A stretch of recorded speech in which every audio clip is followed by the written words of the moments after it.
What's going on, everyone? I am Bob O'Mac, and today on Crisis in the Toyverse, we're going to be examining the DC Mattel Multiverse figure line.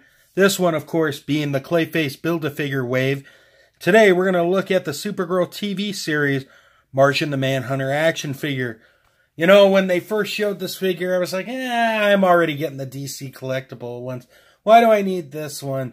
And then they teased, oh, he's going to be coming with the Clayface piece. So I was like, oh, well, I better get it. And then I was like, but it's a Mattel figure. I'm going to hate it. The truth is, after messing around with it, I actually don't think it's too shabby for a movie figure. Yeah, it does have some flaws with it that are standard with a lot of Mattel figures. But overall, aesthetically pleasing, it definitely looks pretty sharp. Let me just bring him in here and show you guys more of what I'm talking about. So adjusting for the light, and let's see if we can zoom in here. As you can see with the head sculpt, it actually looks pretty well. I'm actually impressed by the level of detail Mattel has went with this guy, considering their track history.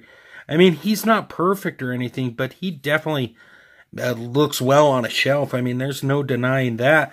As for the rest of the outfit, the design is actually pretty sweet.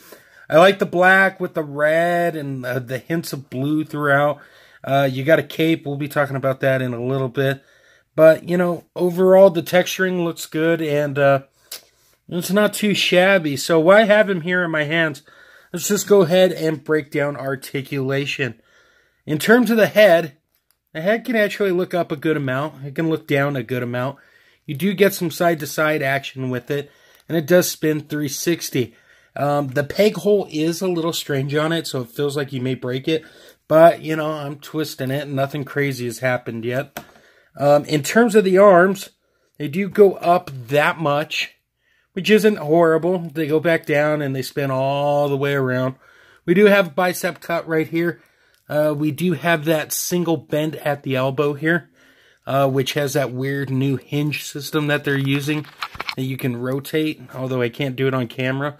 And we do have the rotation at the hand, and it can go up for a moment, and then it just fits back into place. It was very strange, very weird, but we'll talk about that again in the accessories.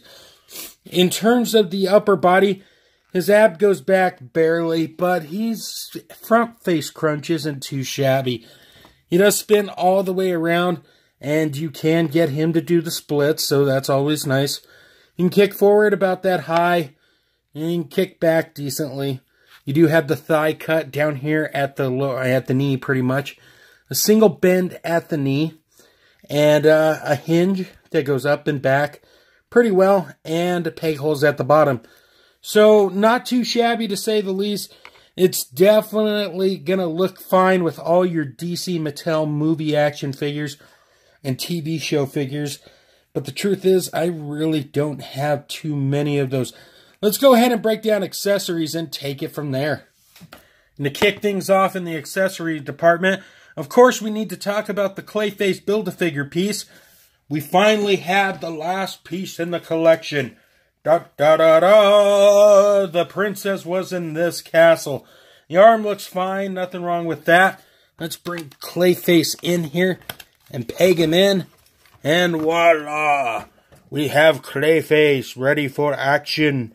I'll be doing a separate review about this guy in a little bit, but there is just a quick look at the Mud Menace.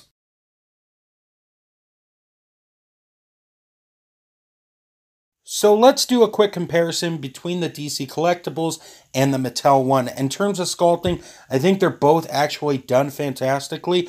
Although I do prefer the suit on the Mattel one, overall, aesthetically pleasing-wise, I do dig a lot more of the DC Collectibles one, which is, you know, personal preference.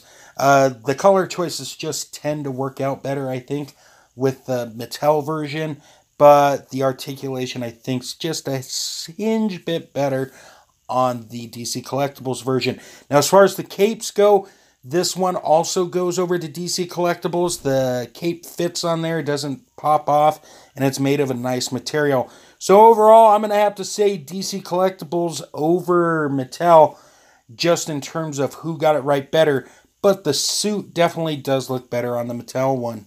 And in terms of accessories, we get the black heart, which can be seen on the show. It's painted, it's sculpted nice, it's made of a soft material, which is cool. We also get a pair of two-fist hands with the weird pegs. They definitely work. It's not a big issue, but it's nice they're included. We also get a pair of open gripping hands as well that peg in. It is a little light on accessories, but this is an under $20 figure, so the fact that they've included all this stuff is definitely a bonus, so I really can't complain. Let's move on to the size comparison. In the middle, of course, we have Martian the Manhunter from the Supergirl TV show. To our left, we have the Manhunter from the TV show in the DC collectible form, and of course, we have our Rebirth Superman next to him as well. He is a little bit short, even for the Multiverse line. As you can see, his scale is definitely way down compared to the DC Collectibles one. So really, being quite honest with you guys, in terms of buying the figure or not, it's all going to come down to what scale you want him at. Me personally, like I said previously, I am a fan of the DC Collectibles one just a little bit more. I mean, not horribly too much more, because I think they're pretty much on par in terms of articulation. But I do like the design of the suit in terms of what is designed on it a little better. As far as paint scheme and whatnot goes, I think the body on the Mattel one is definitely a little better. But once again, it's a personal choice. The cape's better, obviously, on the collectibles one. But, I mean, it all depends on what you're after with this figure. Overall, I do think it's a great addition to the line. I know the articulation isn't what we've come to see, especially with that Superman figure, but it's not horrible either. It's something that I can definitely live with if I plan on keeping it in my collection. I'm still unsure of that. But if you want to pick him up, he's always great for the Clayface part in order to build Clayface. So, go ahead and pick it up. It's not the end of the world. But with that being said, guys, that's going to wrap it up for me. As always, thank you very much for coming in and stopping by. I know this was kind of a shorter review, but there wasn't that much to talk about. But thank you for taking time out of your day to see what's going on over here. With that being said, make sure you check out some of my sponsors. I got undercovercapes.com for all things geekery in the podcast first. While you're at it, head over to Extreme Sets for all the amazing pop-ups that are available on the World Wide Web over at extreme-sets.com.